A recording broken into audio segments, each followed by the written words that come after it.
今天这家店太搞笑了，本来他是可以靠他的料理火的，然而风头全部被他们家的男服务员抢走了。带单身姐妹来这家店吃的怕不是怀石呀。Hello， 大家好，我是阿基，又到了吃怀石的日子。今天是在 ins 上面刷到的这家店，看到好多女博主都在转发，我就带上了我的一个单身姐妹，悄悄咪咪的过来了。对不起，迟到了。我进来之后有个特别大的感觉，就这里的客人都穿得好好啊，然后我们的面前就是厨房，帅哥们就在我们的1米外做菜，非常的静不下心来。好了，不废话了，第一个菜是煎鱼加三文鱼肉末做的串，然后中间还加了一点紫苏叶，煎鱼的腥味很大哈，但还有三文鱼肉末那个肥肥的味道压住它。旁边这个红色的是彩椒剁成的酱，你可以挖一勺放上去直接吃，就是吃起来有一种微妙的清爽感，其实就是一大坨刺身，然后配上了那个彩椒的味道。第二个菜是这个长得像油条一样的东西，包了一整条鲶鱼，咬下去之后才发现它其实是炸豆腐，上面撒了些盐和胡椒粉，假装自己是烧烤，旁边配了一杯西瓜汁，就这两个东西都是日本夏天的味道。第一次吃这样的鲶鱼，一口下去感觉包住了整个夏天啊，并没有。第三个菜是茄子跟蟹肉的搭配，这个菜有点好看，它是茄子皮包着蟹腿肉，它还怕你吃不到茄子味儿，还专门在汤里面配了一坨茄子酱，它那个蟹肉裹的这个酱真的非常好吃。下面这个黄色的是蟹黄浓汤，就是你喝进去的时候还有颗粒感，特别的浓。这又是一个高级版的平民菜。可乐饼，它是用黑松露包着一坨用血子肉做成的可乐饼，全是很贵的食材，尝一下什么感觉？吃进去之后有点像那种肉很多的鳗鱼饭团，然后配上黑松露的那个坚果香味儿。这个菜是吃到现在最好吃的一个菜。好，下一个，它看上去只是一碗普通的面，但它其实是下面才藏着惊喜，它下面包了一堆墨鱼籽。帅哥说推荐的品尝方法是先吃一口清淡的面，然后把面和墨鱼籽还有那个贝汤和匀了之后再吃。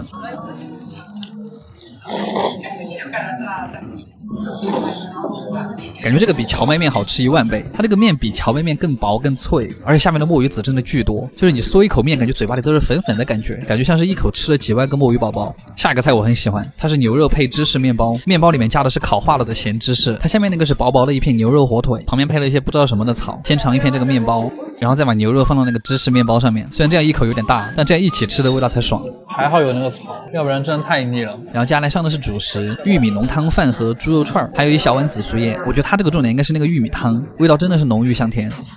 它这个里面甚至加了一点蛋黄酱的那种，有一点点像那个咸蛋黄的味道，不单单只是玉米味哈，特别好吃。我宣布这个取代了之前的血籽可乐饼，成为了今天的全场最佳。好啦，最后的甜品是雪大福，就是2坨脆饼中间加了一坨雪大饼，大福里面是红豆沙和冰淇淋。这个让我想起了当年我求我妈求了1个月让她给我买的雪月饼。这家店的菜品总来说还是很有创意的，就是味觉体验大探索。阿基推荐指数8.5分，卡维尔。你们说为什么人那么喜欢吃异域料理啊？今天我们来猎奇新的异域料理啊，西西里料理。只能说这家店真的太神奇了，我真的有点好奇哈，西西里的人民吃到龙虾小炒肉之后会是什么感觉？哈喽，大家好，我是阿基，又到了吃意大利菜的日子。今天这家店虽然是日本新进的100家名店之一，但我觉得实属有点偏门了。好，废话不多说，我们的第一个前菜是这个鸡肝啫喱面包片，奇葩指数3颗星，怎么还评上级了？旁边那个是橘子味的果冻，说是用来抵消牛肝的腥味，但是并没有用，这个菜依然狂腥。就是把这个肝弄到这个干的面包片上面，然后这样。可能喜欢干味道的朋友会很喜欢这个菜，像是猪肝、牛肝之类的，但我觉得不要这个啫喱可能会更好吃。下个菜就是今天的极品了，奇葩指数5颗星，焦糖烤茄子，而且它还是凉的，但也不能说它不好吃，它就是2个味道结合的并不那么融洽吧。烤茄子是苦的，焦糖是甜的，像极了我的人生。还好下一个菜是比较好吃的，它叫陈皮鲷鱼刺身。原来西西里人民也吃生的呀，上面还铺了一些橘子跟坚果，不愧是地中海气候，整个鱼肉变得甜甜的。还可以，就是那种夏威夷甜甜的海边。不过它也有一个奇葩的地方，就是它下面铺的那层菜真的狂苦，是不是说拌着一块吃会更好？我就不。然后接下来这个是他们家的人气特色菜，超浓虾头烩饭，就是虾的味道扑面而来。然而它只是一盘饭，是不是说这个是用虾头熬了很久的汤调制成的？还有一点小番茄的味道，奇葩指数2颗星，有点像小时候吃的那个酱油饭。就是很多只虾同时炖出来的那个汤的味道。然后接下来这个是番茄牛肚，用的是牛的第3个胃，虽然我也不知道为什么，可能第3个胃比较厚吧，这个看起来确实比较爽。这个它也是要用这个蘸着吃的，就是浓浓的番茄牛腩味，但是它已经把这个牛味煮得很烂了，吃起来不费力，很过瘾。你看还不是有很正常的菜，配上面包片就是这个样子，你要把汤汁跟那些细小的肉末都加在一块儿。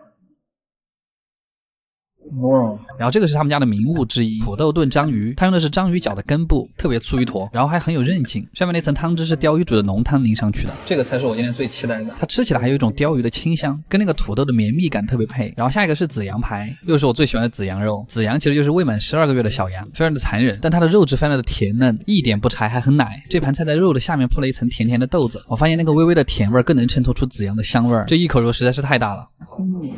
但也只有羊肉才能让人这么满足了。你还可以在上面加一点孜然，也是很爽的。因为它这个肉本来就是烤了2个小时烤出来的，就是变身新疆烤羊肉。最后一盘肉是一盘苹果牛肉，这个肉几乎是全生的，硬生生的在这边放了一坨苹果。奇葩指数3颗星。还好最后一盘面非常的正常，它是蟹松沙丁鱼意面，然后我选的是最粗的那种，因为这样嗦起来最带感。里面的鱼松跟肉松是咸甜口味的，算是今天一个不错的收尾。好了，阿基推荐指数，卡玩意儿。这家店居然在烤和牛里面包了一整个生蚝。这什么神仙搭配啊！我还是第一次看到，为什么我没想到？今天这家店应该算是一家创意烤肉。然后看它官网的那个图片，我就已经馋得不行了。就长了一个豆，非常帅啊！予約したの龍です。龍です。啊，すみません。第一个前菜是香肠火腿午餐肉，但是午餐肉除了煮火锅还有别的吃法吗？第二个是2片熏制的香肠，第3个很好吃，它就是那种吃进去是火腿的味道，但它其实是午餐肉，心机的撒了一点黑胡椒。然后还有一个小菜是番茄牛腩，我发现这种番茄的酸甜味能够瞬间把你的胃唤醒，感觉现在的我就是一个吃牛战士。我们的第一盘肉也端上来了，像这种店一般都不会让顾客自己烤，师傅先是刷了一层牛油，然后烤上了我们今天的第一盘也是唯一的一盘五花肉，听着五花肉冒油的声音就很解压。它烤的这块其实是比较偏瘦的五花肉，师傅烤的刚刚好，所以嚼起来很有劲道。接下来就是牛肉的部分了，这里面最好的是下面的那块肉，就是大腿连接肚子的那块肉，非常小的那个区域，所以它很少也很贵。师傅说可以配上这种专门用来蘸牛肉的酱油，滴上几滴就可以吃了。它吃起来其实很扎实，但是又很有弹性，这就是稀少部位带来的快乐。说回下一个肉，就是这块超大的里脊肉，这块肉的脂肪很少，然后师傅把它烤得特别的软，所以我就好奇的问了一下师傅，为什么我们自己烤肉烤不到这么好？师傅就拿出了他的一个笔记本，上面的笔记真的是特别的可爱，什么烤肉的水风传理论，算了，我估计学不会。你们看它这个色泽，这个必须承认，这太有差距了。对了，如果你是那种吃烤肉特别容易腻的人，你其实可以在上面加一点山葵，这样你吃10坨都不会腻，蘸一点盐也很香。接下来这个是牛的横膈膜肉，比较常见的一个部位，一个字总结就是甜，这个也可以加一点刚才那个酱油，肉质香甜还是挺不错的。接着就是我们今天的主角了，看到这个正在慢慢变鼓的肉包子了没？隔它1米远都能闻到喷出的海鲜味。和牛的油本来就很多，烤出来的油会把生蚝死死包住，摊开的一瞬间我都惊了，里面的生蚝还是一个稚嫩的状态。然后师傅会给每一块都单独滴上烤肉酱，全熟成的和牛加上饱满多汁的生蚝，甚至想写一篇满分作文来赞颂它。废话不多说，赶紧尝一口。